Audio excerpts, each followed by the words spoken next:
whole host of other issues, diminishing resources, and that means working with governments in other countries who we have profound disagreements with on other issues. In your answer there, I haven't heard one single condemnation of anything the Chinese government has done. Including on the environment. 29% of greenhouse gases are produced by China, way and above any other nation. They're on the wrong way on climate change. We need to call them out, not say, oh, we need to sit down and be nice to them.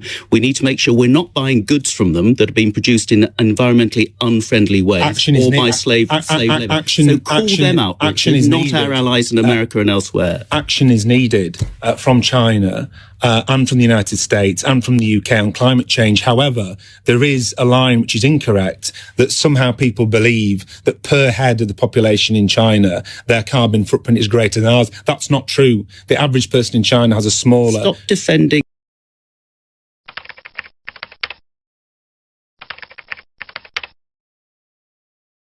I'm not. We need to have a place. Do you believe they've committed genocide? But see, do you believe they've committed genocide? The approach you're taking is to ask you if you believe they committed genocide. The approach that you're taking is it's a straight question. You're trying to basically create a political storm. Let me speak. If that's okay. Let me speak. Genocide has been committed by the. We need a relationship. Has committed genocide. Why do you find it so difficult to utter one word of condemnation about anything to do with China? I find it astonishing. So let's have an adult debate. The problem is we can't, Michael. We can't, because of these dull, uninformed, incurious, cantankerous old men which have strangulated and asphyxiated and contorted British civil society out of all recognition. Between 1765 and 1938, the British Isles stole $45 trillion pounds from India, 45 trillion sterling from India. We never got paid for that. When the British left India, when we threw the British out, our literacy rate was 13%. So much for several hundred years of so-called civilization. Meanwhile, our landscapes were destroyed. Coal was foisted on India. You foisted coal on us. You were the ones that came and made us coal dependent. And then you left, and now you dare to condescend to us.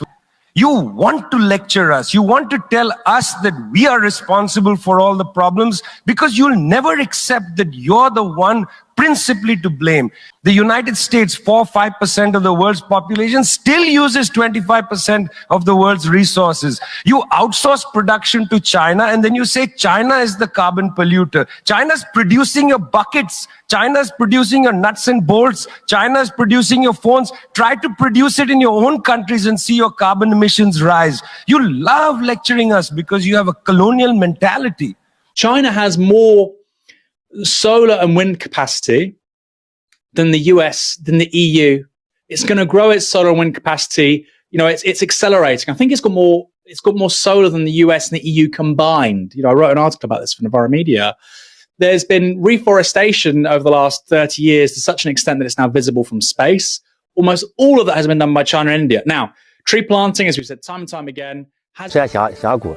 在黄河边上，那个危险到什么程度？有些那地方确实人都站不住的地方，只要有一片荒地，感觉只要树能种活，我想尽一切办法，再艰难都要把它给种上去。